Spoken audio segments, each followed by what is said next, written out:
You're listening to the Broadway Podcast Network. Are you listening to this podcast on your commute to work, on a walk to the store? Do you ever think about the strangers around you and how your life could change just by saying hello? That's the premise of the new play, The Coast Starlight, now in previews at Lincoln Center Theater. Set aboard a long-distance train, the play examines the power of human connection and the ways in which we guess at each other's lives. As a special offer to our listeners, all tickets for the month of February are just $35. To purchase tickets for The Coast Starlight, visit telechargeoffers.com and use code COAST35. For more information, visit lct.org. Mobile phone companies say they offer home internet. But if their internet comes from a cell phone network, you should know. It's just phone internet, not home internet. Keep your home up to speed with Cox. Cox Internet is faster and has more reliable download speeds than 5G home internet. Cox is the real home internet you're looking for. Based on Cox analysis of Ookla speed test intelligence data, Q3 2022, and Cox serviceable areas. Visit cox.com/internet for details. I think that the most creative minds are the most curious ones. And when you're curious, there's a lot that you find out that you don't know, and a lot that you find out that you can't do. You know, I think the most important thing to know as an artist is that there's no such thing as perfection.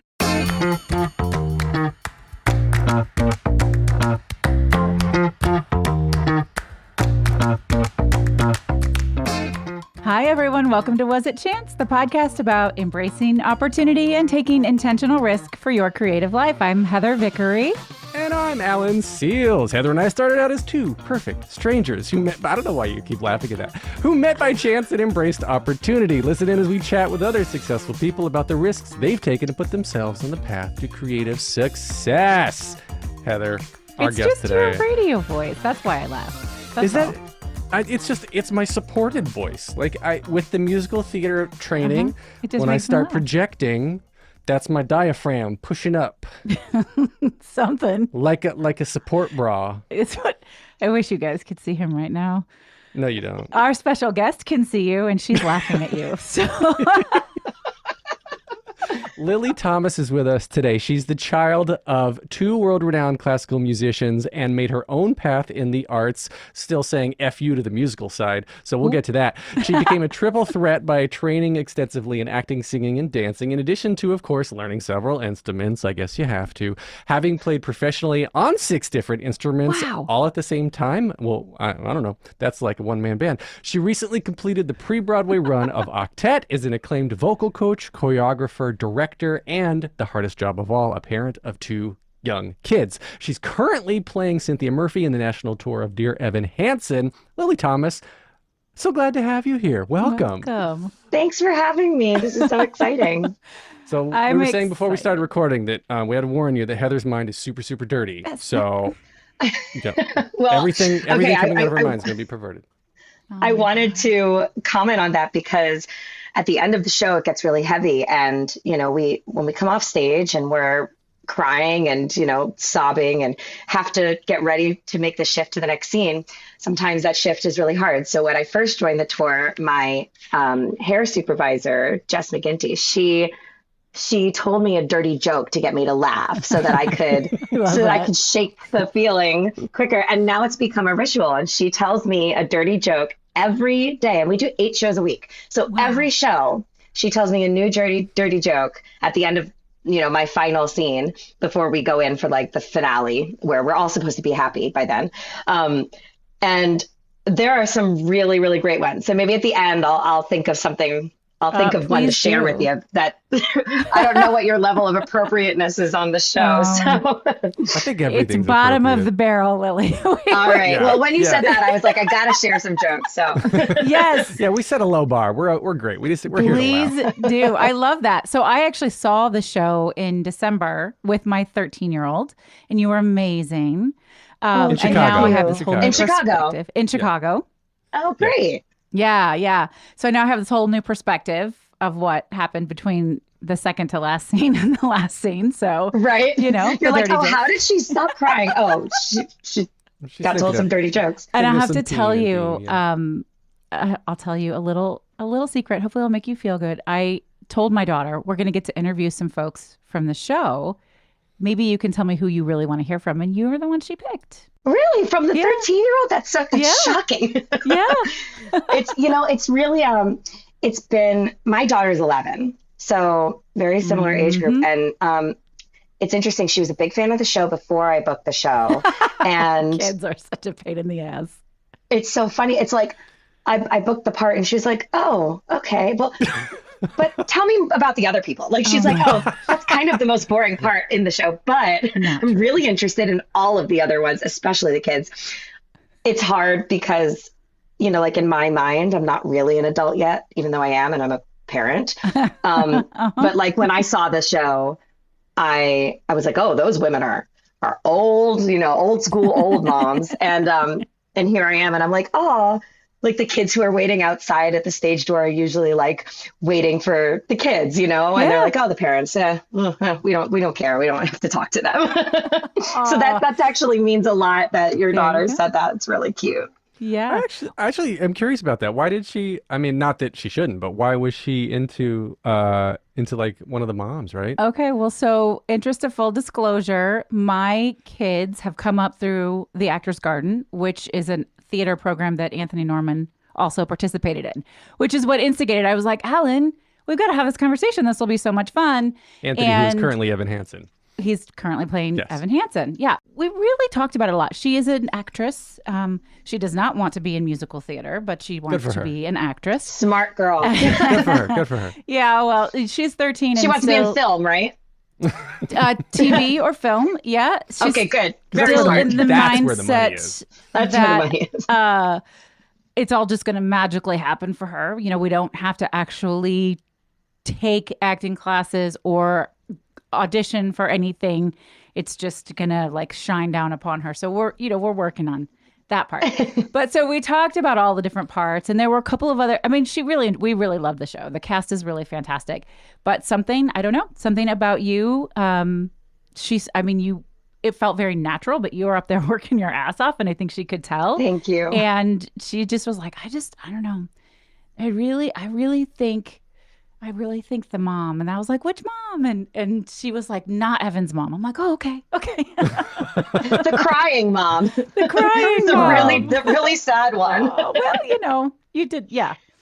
Yeah. No, but no, that means a lot. I think it also speaks to like a level of empathy that kids these days are experiencing and being able to communicate through, and I've noticed it in my children too, and especially with them coming to see the show, being able to like absorb that and really empathize with these characters and really feel their grief. I feel like I wasn't really, kids just weren't that intuitive back in the day. No, or just not encouraged to be. Yeah.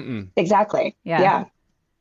No, sure. And I mean, even now in preschool, kindergarten, preschool, where my kids are going, they've got this whole, I forget what they call them, but there's like these whole little groups where they're already talking about self-identity and race and different colors and different backgrounds and all this stuff. And so they're coming home, and to them, as it should be, it's no big deal. It's just part of life. We were doing math last night, and Logan, my older one, loves to be asked math problems, and so like he likes to give me like 6-digit numbers to add, 2 6-digit numbers to add together, and so I just stack them on top of each other, and I add column by column, like Old we were school taught, way, not like new we were school taught math. to add. Yeah. And so, and he's like, I don't get it. I'm like, what do you mean you don't get it? Because I'm like carrying the one and doing all of that stuff, and I could add. It's not Common Core math. That's why he doesn't get it.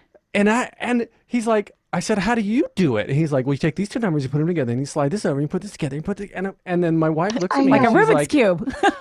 she looks at me, and she's like, there's no way we're gonna be able to keep up with the way that they're learning anymore. And I'm like, and it just scares me shitless. Yeah. I have to say, the parents at my kids' school, we have to take a math course as the parents. Oh, so we have wow. It's like at the beginning, I think of second grade or something, because they go to a private school and they do this thing called Singapore math there. And then you as the parents have to go to like the welcome back to school night. And then you also have to sign up for, if you haven't done it, you have to sign up for like the parent Singapore math training so that you can help your kids and what's going on.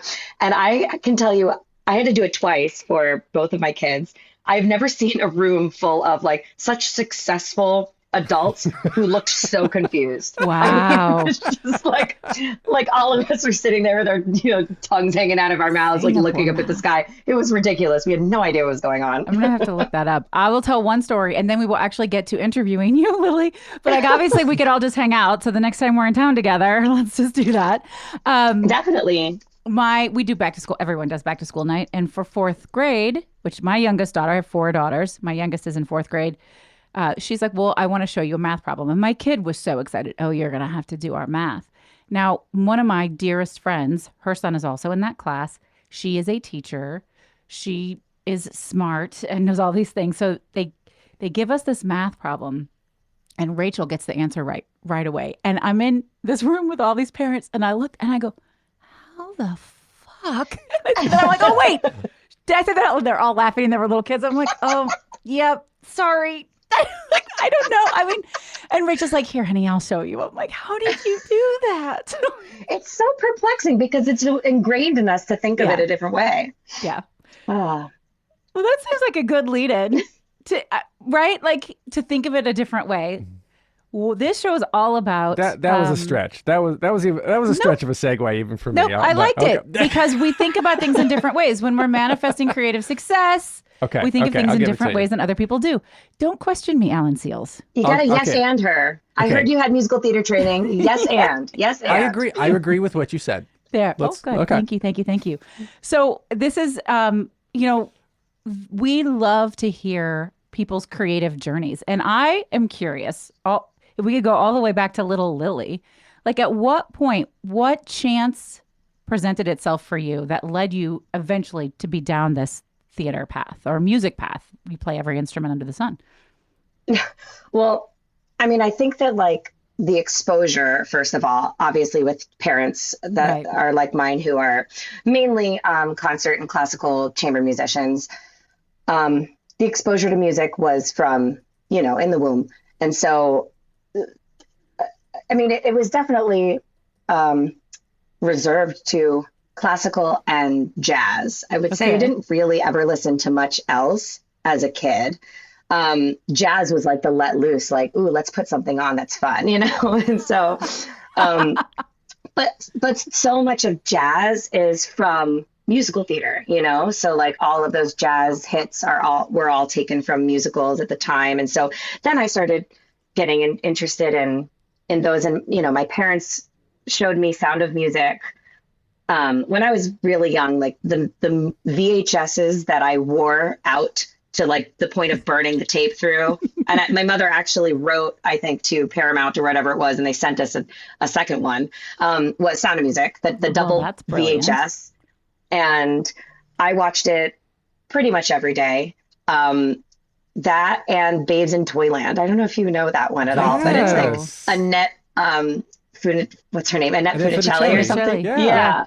And it is such a kitschy, like campy kind of thing. And I just loved it.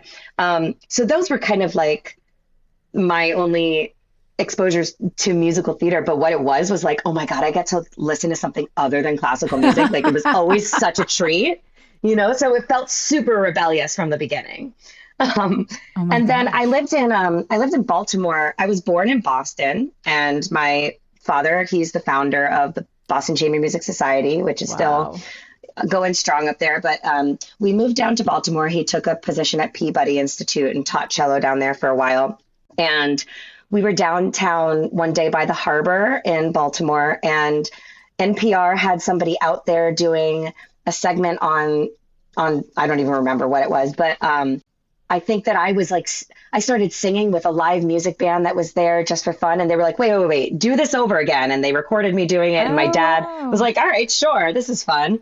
And I thought being on the radio was like the coolest thing in the entire world. And it was sort of the first time that I had like sang in front of people. And I think I was 5 years old.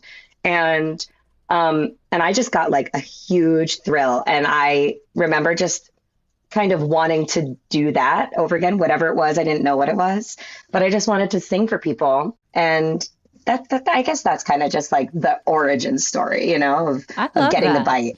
I mean, 5 is pretty magical. We like, I'm just going to start singing. And then people are like, wait, hold on, keep doing it's that. Like, you're young enough that like you don't have the inhibitions yet. Like you don't have like that self-awareness or that self-conscious feeling. But like you're old enough to be like, I'm my own person, like really believe something. What were you ever pressured at like that age to get into instruments at all? I feel like by your parents, did they make you do it, or did you feel? No. So like my parents both came from very strict upbringings with music. I mean, my mother never even learned how to ride a bike because she's a pianist, and it was like, you can't take a chance on doing anything that could compromise your fingers. Wow.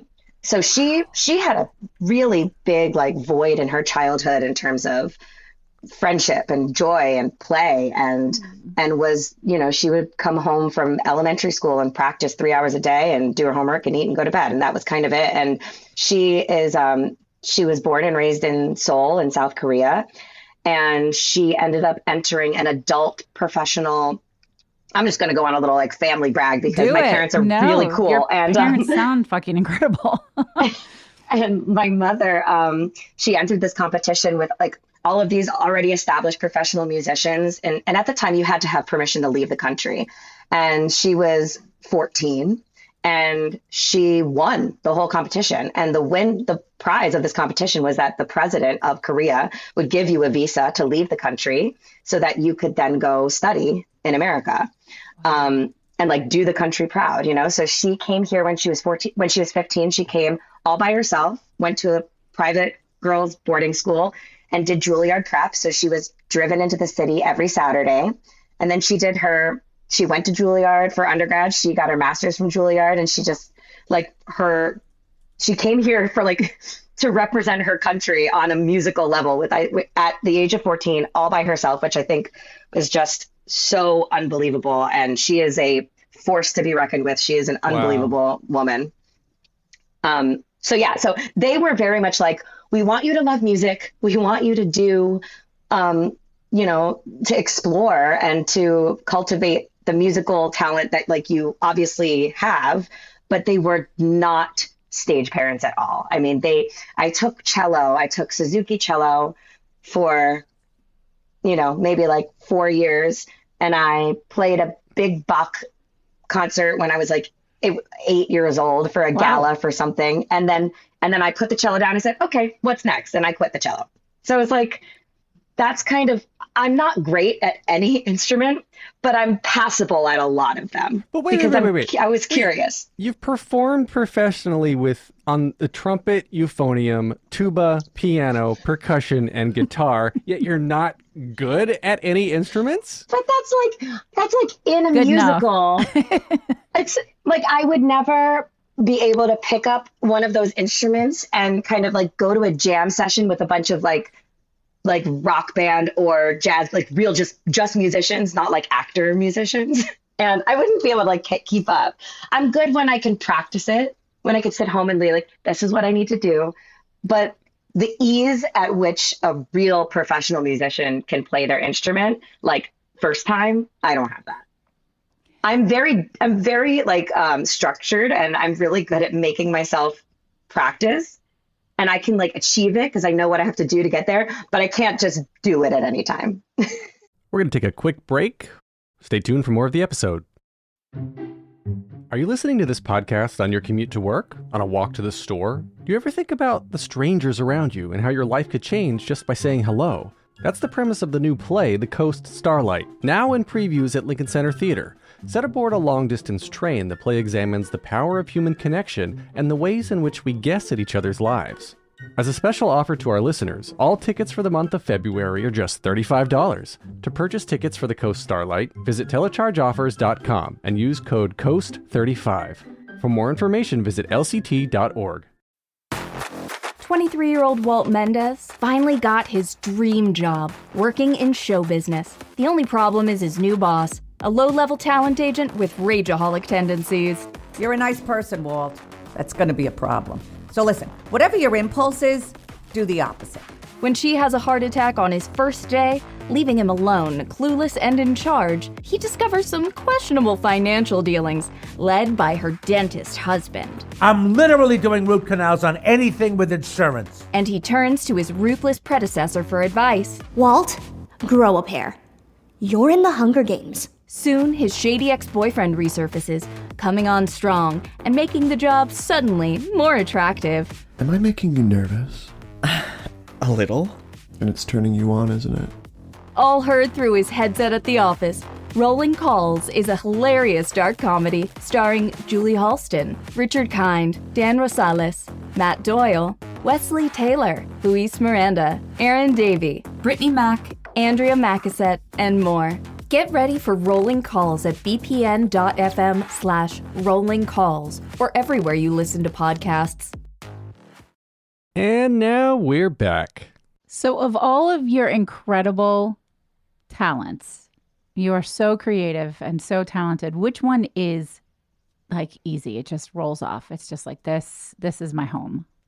I mean, that's musical theater. That's like Musical theater. actor, singer, dancer, you know. I really, really love the actor musician work that I've done. It's been probably the most fulfilling, like all encompassing because, you know, especially as a singer, like you're singing the melody so many times and what's happening underneath you in the arrangement and the score is always really exciting. But when you're not doing that, it's pretty simplistic, you know, what the demands are musician wise for musical theater. And so I loved being in, like, especially Hello Girls that I did off Broadway. I loved doing that show because I got to play 3 different instruments and we were the band. There were no hired musicians for that show. So there were 10 actors in that show and all 10 of us played and we were the band.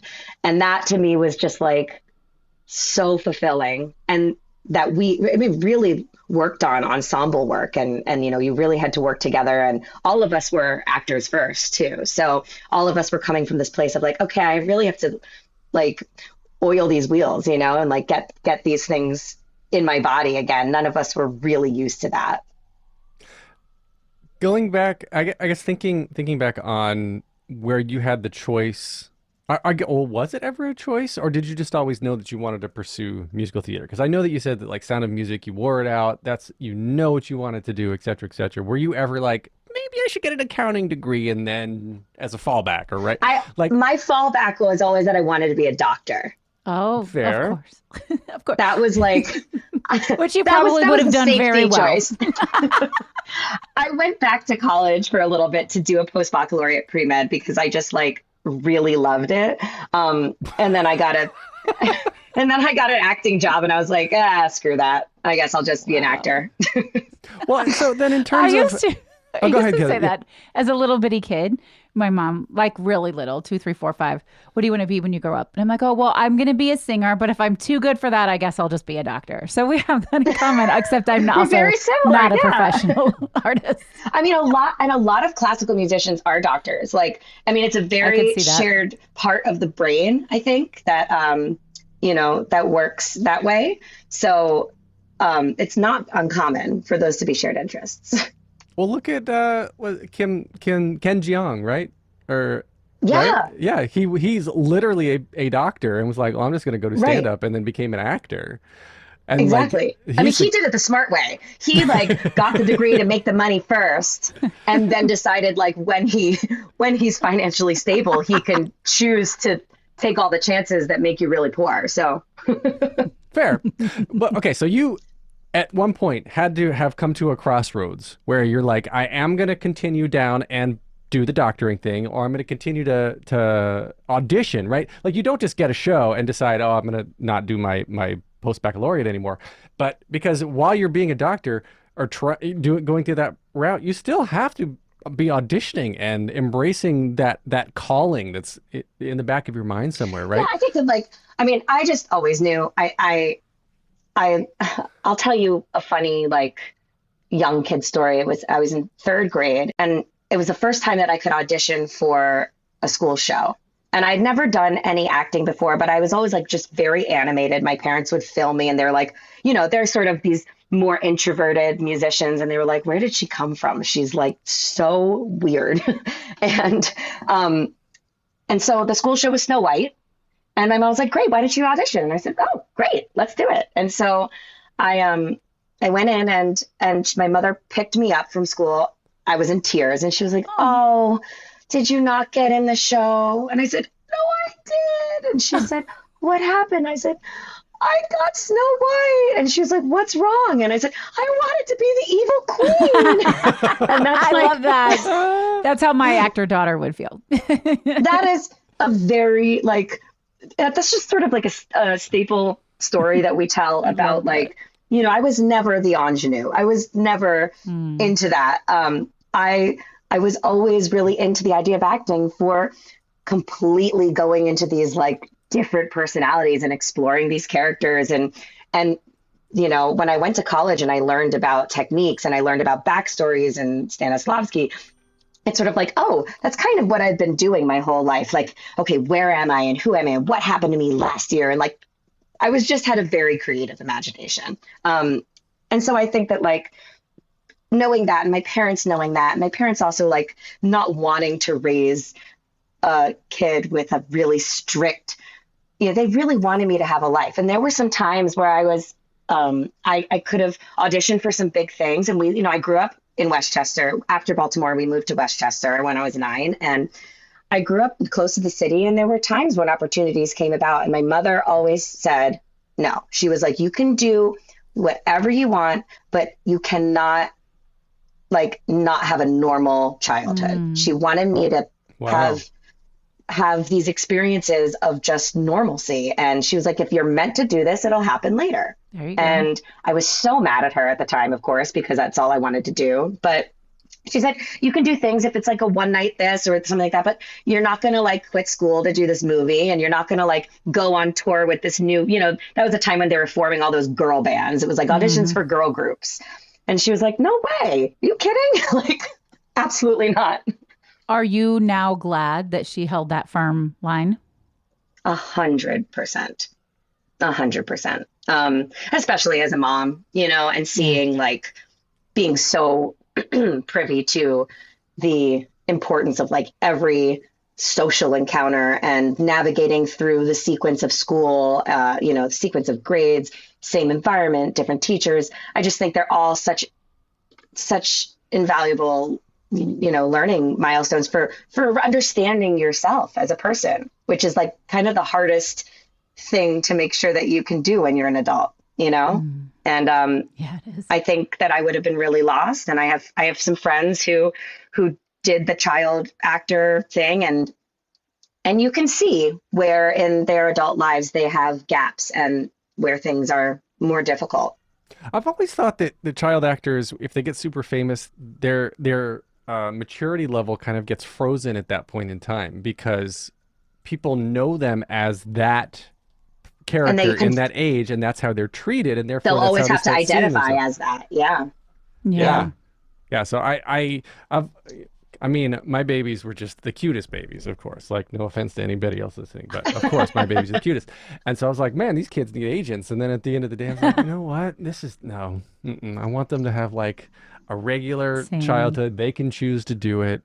And I feel like that's the one exception, though. It's like, as babies, when all they're doing is laying around all day just being cute, like I do wish that I had, you know, put my babies in some baby modeling, made a savings account for them. Like that would have been that's true. I think that's the one excusable part of it all.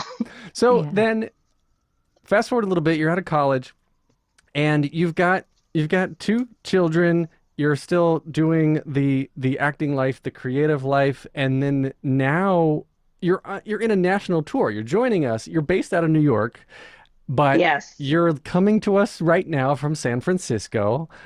So how is that working? What was that decision process? Well, and what chance or risk led to this wonderful tour? I'm going to go back a little because I did stop acting for a while. I had my daughter, and I took her out to do like.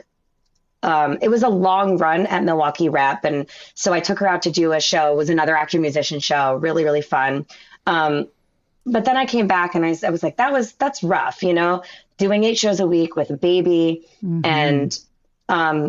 And then I got pregnant with my second child. And so I said, I'm going to take a break and I'm going to just teach, because I had sort of like a smaller teaching studio at that point for in between gigs. And I said, I'm going to just take off until the kids are in school full time, because it was always really hard for me to justify putting them in daycare to like go audition. Auditioning is that job that doesn't pay anything. So it was like really hard to figure out, okay, I'm going to hire a babysitter or put them in daycare for that, but then I better book the thing. And I think the pressure of like that handoff of not being with my kids and going to those few auditions, I was like, this doesn't feel right. And so I left my agency. I just completely stopped performing and stopped trying in every way for about like 4 or 5 years. And then when I guess this was like 2018, there is a cute little, I was still Equity. So like there's a cute little Equity theater up by my mom's house. And I like to spend some time there during the summer. And they were doing a production of A Chorus Line. And I was like, okay, they're having auditions in Connecticut, which is much less intimidating than like going and auditioning in New York, which I, at that point was like, I've been out of the game for so long. I don't feel like I can do that without having a panic attack, especially having had 2 children and going to like a chorus line audition where the dancing is out of control. And so I was like, okay, I'll go to that local audition and maybe I'll just sort of like get my toes wet again with auditioning. And I happened to book it as Sheila, who is like, the aging dancer, which worked really well for me. And Stop. You are not old. This woman is not old for anybody listening. No, look at our episode artwork. Not old at all. All right, one more quick break. Hang on a second. Hello, attractive and discerning podcast listener. Have you lost weight? I'm Tom Allen Robbins, creator and writer of Twits in Love, a steampunk distraction. It's a radio comedy here on the Broadway Podcast Network. And I'm Michael Urie, also known as Cyril Chippington Smythe, your favorite boob and the star of Twits. We're here to tell you that in addition to being a podcast, Twits in Love is now available as a real live hold-in-your-hands book on Amazon. Or e-reader. Yes, you can get it on a Kindle. Kindle. But you can also listen to it here on the Broadway Podcast Network, performed by an unbelievable cast. Aw, shucks. Join me and a slew of amazing actors like Christian Borle, Mary Testa, Dakin Matthews, Kira Allen, James Monroe Iglehart, Lilius White, and Anne Harada in a story about the world's richest man, Cyril Chippington Smythe, his steam-powered valet Bentley, and his chinless cousin Binky, as they navigate a dystopian world in search of love and meaning. Listen to Twits in Love, available now everywhere you find podcasts, and make sure to learn more about getting the book by visiting bpn.fm/twits. Wait, where do I go? bpn.fm/twits, you boob. Yes. Or you can go to twitschronicles.com. Gotcha. Mobile phone companies say they offer home internet. But if their internet comes from a cell phone network, you should know. It's just phone internet, not home internet. Keep your home up to speed with Cox. Cox internet is faster and has more reliable download speeds than 5G home internet. Cox is the real home internet you're looking for. Based on Cox analysis of Ookla speed test intelligence data Q3 2022 and Cox serviceable areas, visit cox.com/internet for details. All right, here's the rest of the episode. But, when you're a dancer, like the clock is ticking always because your joints just can only hold on for so long. Mm-hmm. And it was great. I did the show. I felt like a part of myself that had been, in hibernation and in dormant for 5 years was able to breathe again. And I really cannot put into words the feeling of that opening night and like being and performing in front of an audience again. My kids were so proud of me. They, like being able to share that with them, they came to a couple of rehearsals and, this is pre-COVID. now kids can't come anywhere with you. But, you know, I thought it was really something I was going to have to keep separate, but they were so great. And I fully caught the bug. And then I was like, okay, I'm just going to go to a few more auditions. And I booked an off-Broadway thing. And then that led to another off-Broadway thing. And I just sort of followed this journey of, with really this idea in mind of like, I want to do something that makes that part of me feel alive again. And so it was never like, I want to do something super big. It was never the way that it had been before with having these like crazy ambitions, but it was just like, I want to do work that's going to make me feel fulfilled as an artist. And, you know, they always say like, you never know what you have till it's gone. And it's like, I didn't know how big that void was when I was to not be doing this. So it's been a long journey back, but there's a big chunk of time gone. And I have to say that like the excitement that my kids have when I'm performing, they come and see everything. And some of the stuff is inappropriate. And I'm like, oh my God, I can't believe that, you know, my kids came to see me in a chorus line where the chorus line can get inappropriate. But it's like it's not that bad, you know, but it's like, okay, I just hope that my son doesn't ask me like what the word, you know, masturbation is later or whatever it is. Like he was 5 years old. So one day he will be like, oh God, I can't believe I had to watch exactly. my mom do that. He'll be like, I can't believe that I saw my mom say these words. He doesn't know what they mean right now. They're just funny words. Exactly. Well, let's hope that we don't have to have that conversation later down the line. But I think that having the support from them, you know, like, as I said, they were fans of the show before I booked this. COVID changed everything.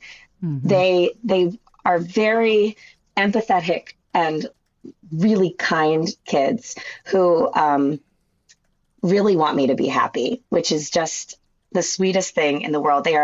I feel like they are the most selfless children. You know, they were so excited that I got this. Of course, they were really upset that I was going to be gone, and it's been hard for everybody. But I think that more than anything, you know, they're excited and they call me and tell me how proud of me they are. And when they see something online or whatever, they send it to me and they're like, oh my God, you were on TV or whatever it is. Like they are wonderful. And if they weren't like this, you know, which they would still be great kids, but if these weren't major qualities of their personality, I don't think I would be able to do this, you know. Because as parents, we are just programmed to be guilt-ridden. And so I feel like that guilt would have completely taken me over, which some days it does, you know, and especially with the track in the show, it's really hard to separate. You know, I have a girl and a boy, and in the show I have a girl and a boy, and I'm trying to do all the right things, and sometimes I fail. And there are too many parallels to not access real emotions on that stage. Mm-hmm. And so if it was not going so well, I think that it would be too hard. Yeah. So I'm very thankful for them. I have chills just hearing you say that, because as an audience member, I feel that watching you perform it and then knowing what you're experiencing on stage. Just, sorry, Ellen. Go ahead. Saw Dear Evan Hansen on stage on Broadway a couple weeks after it opened, before the cast album came out. Remember the days like when a show would open and then the cast album would come out? Yeah, right? Yeah. And so it was before award nominations, before cast album. Same with Hamilton, side note. Now that I'm thinking about it, I saw Hamilton before it freaking exploded, which is when the cast album. You know what? was It's released. not cool to brag. I'm just saying. It's not an attractive quality. No, but what he's saying is that he went in blind, which is like, we don't ever get to do that anymore. Right. That's true. I know. I just like to bust his chops. I know. But I also that is a conversation that I love having, because going into a show blind that's when you get that full theater experience, when you feel like your entire body and soul has been like transported. Mm-hmm. Well, so the reason I brought that up is the parallel what you were saying is that it was about 2 or 3 months after my first son was born that I saw Dear Evan Hansen, and I left that devastated. Broken. I left that show broken and devastated more than I already was. And I mean, it's a serious subject matter, and how do you shake that? Because you're the mom of this kid who harms himself beyond the point of any repair 8 times a week, and having your own kids that And you he's don't. great, by the way. What's that? The actor is so great. The guy who plays Connor. Yeah. Yeah.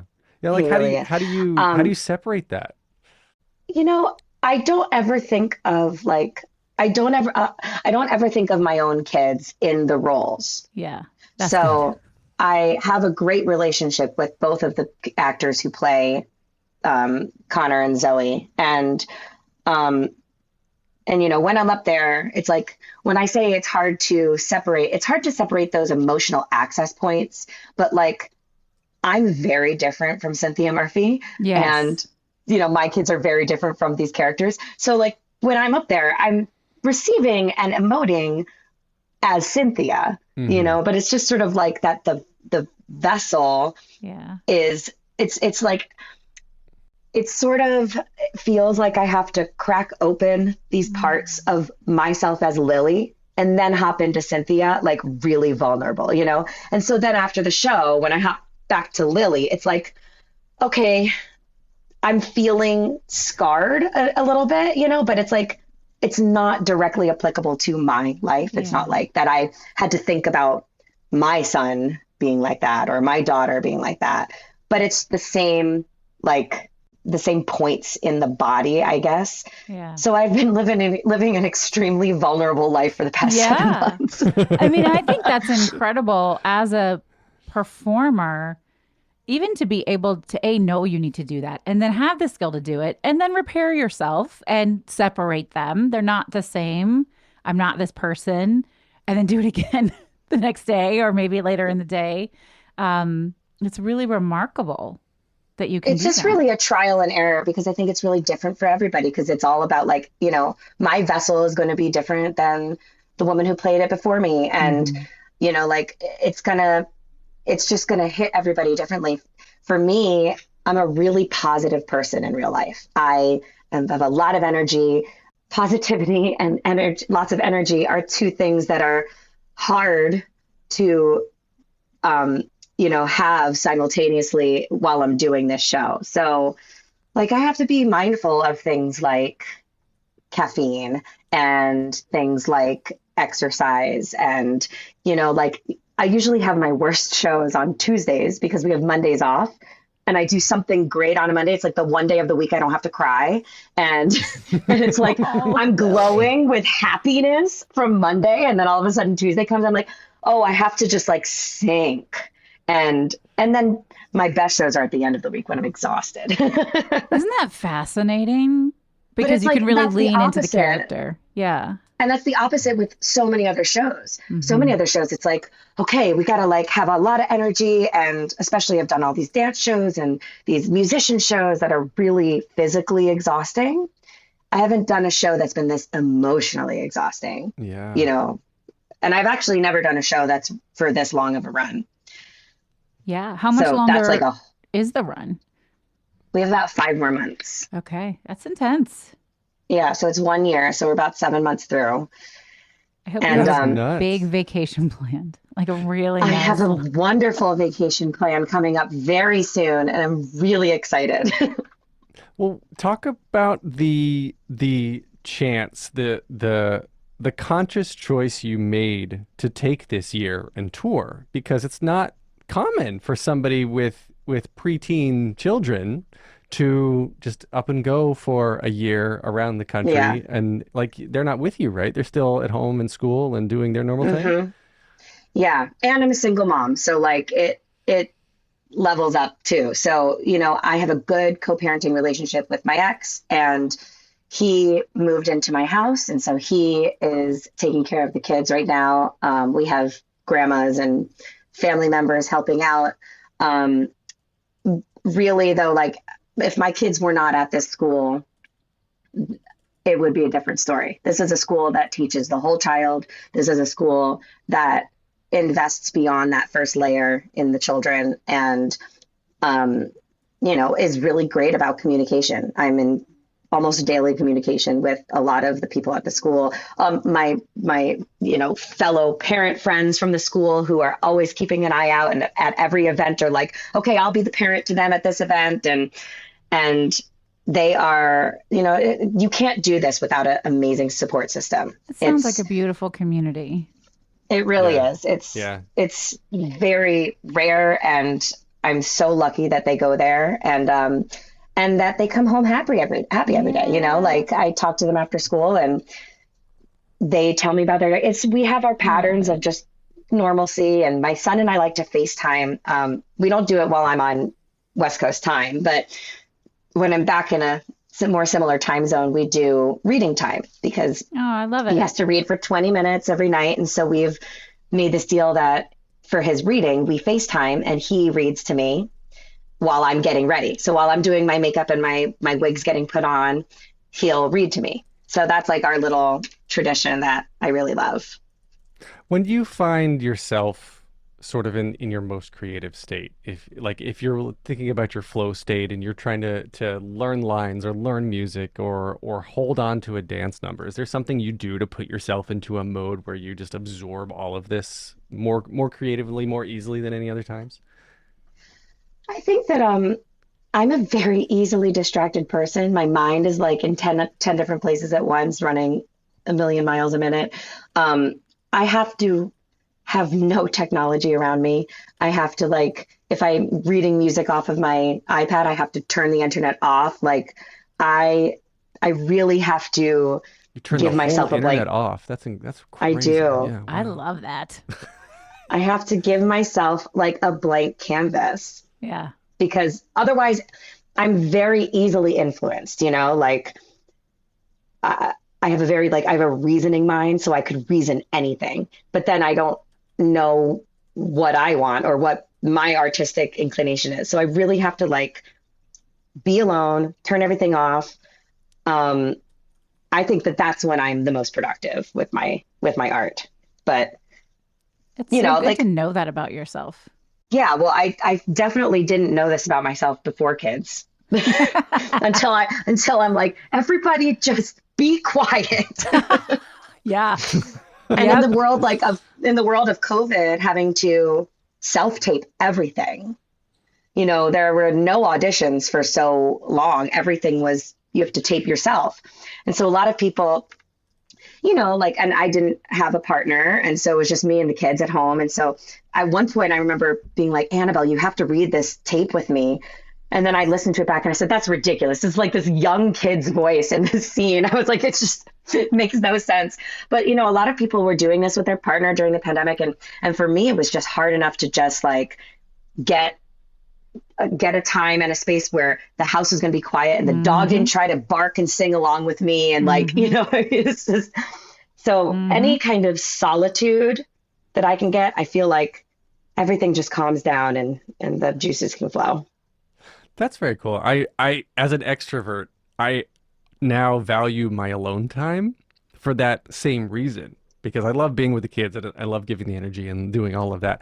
But then every now and then I'm just like, you know what? I'm a much better dad when I don't have to see you all the damn time. I was talking to somebody earlier today who homeschools, and I was like, nope. I'm like, you need to go to school. You need to go to school. I will see you in 6 hours. Bye-bye. Yep. No way. Yeah. I'm like, I love seeing you when you get home in the afternoon, but I don't love seeing you at the same point in the afternoon if I've seen you all day already. Right. I love to see you again after not seeing you. Absolutely. Exactly. Absence makes the heart grow fonder. Go to school. Lili, I would love to know, it is so hard to be in the career that you're in and not have a somewhat healthy relationship with failure, but what is your relationship with failure and how do you sort of process it? And a follow-up question is, has there been something that you thought at the time was a massive mistake or failure and it turned out to be just the right thing? Yeah. Well, I think that because of the business I'm in, I'm innately like really hard on myself. I think that the most creative minds are the most curious ones. And when you're curious, there's a lot that you find out that you don't know, and a lot that you find out that you can't do. I think also, just to speak on that really quickly, the nature of self-taping has given a heightened sense of critical thinking on ourselves as actors and performers, because what we do is, especially for theater actors, what we do is sacred to the room. And when there's no room anymore, then you're striving for perfection rather than an experience. And so like, you know, I think the most important thing to know as an artist is that there's no such thing as perfection. And once you can let that go, you know, I'm still working on it. It's really hard. I'm sure you guys know this, especially from podcasting, but like the way that you sound is different than how you think you sound. And that's the same thing. So when you're watching your videos back and you are getting ready to send them, you're like, I don't know, that's not what I planned on sounding like. But sometimes it's the right thing. And a lot of times those videos that you're really apprehensive about sending are the ones that book you something. And, you know, so like you have to take a chance on those videos too. And you have to sort of like take a chance in those moments of being just saying, I'm going to trust that this is the right take or the right thing. But for me, it was, you know, my marriage failing, and my parents are divorced and remarried, and two other musicians. They all play together too, by the way. Like all four of them will play. It's Wait, great. Oh, that's cool. That's very cool. That's Yeah. that's a daytime TV movie or something. I know, right? We need like a family tree to keep Are everything you intact. also a writer? Could you write that script? Yeah. I should. I absolutely should. But, you know, I think everybody who grows up with divorced parents says, I don't ever want to get divorced, you know? And so I was really upset when my marriage fell apart, and when I realized that it wasn't going to work, and when I realized that I was going to be on my own. And, but that, all of those realizations and all of that is what led me back to this and led me here, you know? So like, I probably wouldn't have started performing again, or I probably wouldn't have felt the permission to like follow my heart and do what I wanted to do and start to learn how to love myself and take care of myself if I was still trying to like fix this marriage and make all of that work. And I had my daughter quite early, got married really early. And so I still feel like there was a lot to learn about myself that I hadn't done in my 20s, because I was in a relationship that was a little in over its head. And being able to kind of like be by myself and revisit that 26-year-old where I left off and say, okay, like, who are you? And what do you want? Because now you can dictate the rest of your life. And that has been the hardest moment in my life and the most fulfilling. So I'm very happy that I went through this horrible thing. And, you know, things always, I really do believe that like there's a reason for everything, and everything will lead to something that eventually will make you feel like all of the pain were like parts of the stepping stones to get there. I love that. All of the pain was part of the stepping stones to get there. Yeah. I'm gonna get that tattooed on my butt. I completely agree that it's the icky parts that lead us to the better parts. And yeah, that's lovely to hear you say. Yeah, they also like create, they also make the parts of you that need to be more resilient, such, you know, they toughen you in those ways to be able to withstand like greater success and, you know, a heavier load of responsibility, whatever it is. Yeah, that's beautiful. You are so cool. You are so much fun. Oh, I love this. This is awesome. Where can everybody connect with you, find you online, say hi, I'm on Instagram at the Lili Thomas, because apparently there's another Lili Thomas out there. And that's TheLilithomas. One L. And yeah, I'm like, you know, not up to date on the TikToks and the Twitters and all that. I'm a simple gal. I stick with Instagram and I love it. But listen, if you all are somewhere where Lili and the cast and crew of Dear Evan Hansen are going to be performing, go see the show. It's so good. And you just heard that whole crack open perform. Like, it's just magical. I don't know. I want to see you do it again, and then I want to feel what you're feeling. But we could tell anyway. You're lovely, and I just thank you so much for taking time. I have to give a little plug because my father, who I said was the cellist, my younger sister, who is also a cellist, is actually joining our tour in 1 week as our cellist. That's so my cool. sister is going to be in the orchestra. Yes. And it's so exciting for me. And especially like this show that is for me all about family, and to be able to have my family with me on the road, but also like to tell this story. The cello part in this score is so beautiful and so featured. And so to be able to like tell the story with my sister about family is really, really exciting for me. So I just had to put that out there really quickly. I love that. And before we go, I do have to ask, did you remember any of those dirty jokes? Oh, yeah. Oh, God. Okay. All right. What is the difference between a golf ball and a G-spot? I don't know. Do you know, Alan? He's something about the dimples. Can we just let her drop the go ahead. punchline? Punchline. Yeah, punchline. Okay. A man will actually look for a golf ball. And that, folks, is why I'm a lesbian. So that's awesome, Lili. Thank you so much. Thank you for having me. Lili is fabulous. She was so much fun to talk to. She really was. It was so heart-centered. Like, I felt so much emotion. I had goosebumps through like 2/3 of the entire conversation, and I really want to go see the show again. Now I need to travel somewhere. It's already been to Chicago. It's fun to me in the interviews that I've done to talk to a real life parent who plays a parent in the show where something like serious, not something serious, but something not necessarily negative serious, but just like something very emotional happens as a parent, between a parent and child in the show. And when you're reliving that 8 times a week, I think it just like, it gives you such a perspective on your own relationship.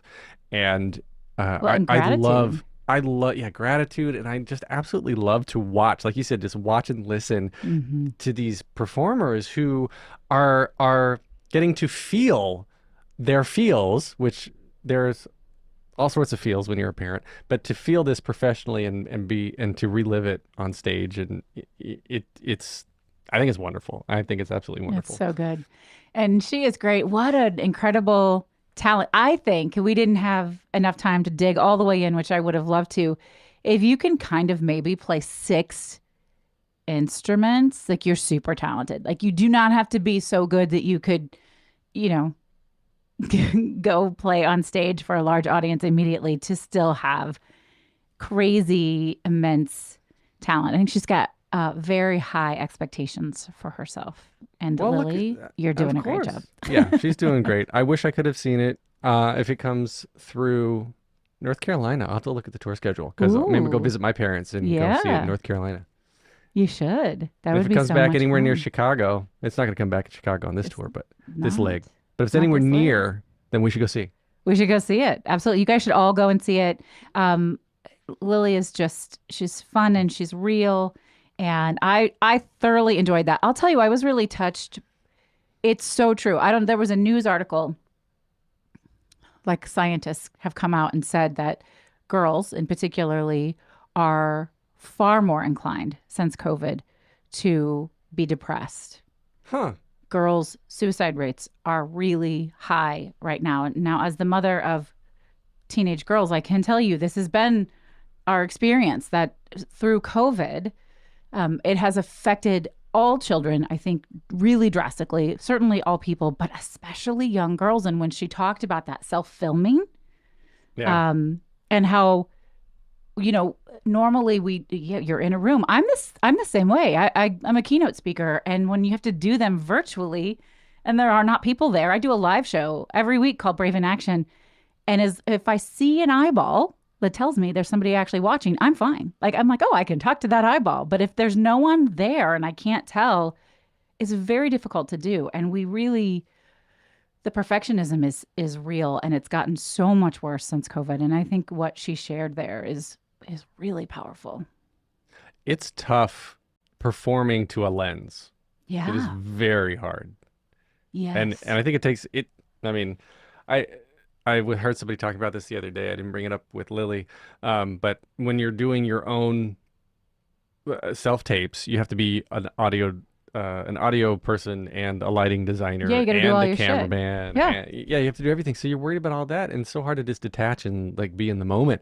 So yeah, I feel it. And then if you've got your young kids running around, and your dog and your sirens because you're in New York City, then all that stuff just makes it. Extra hard. We built a whole new private room in my house during COVID because there were 7 of us, and we have a small little house. And I was like, I need to get away from these people that I love really desperately. It's like, I enjoy seeing you after school as long as you've been to school first. Exactly. All right. So, Alan, where can people find us and tell us what they think of the show and all that good stuff? On the Igs, on the Igagrams, Was It Chance is our usernames. And on the Igamails, Was It Chance Podcast at gmail.com.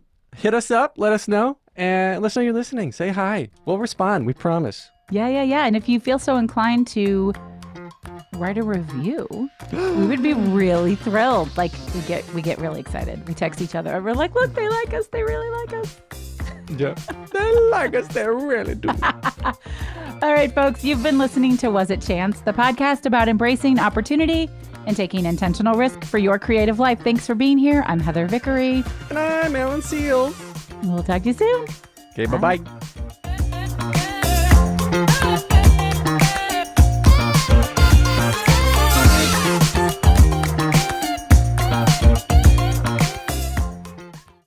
Mobile phone companies say they offer home internet. But if their internet comes from a cell phone network, you should know. It's just phone internet, not home internet. Keep your home up to speed with Cox.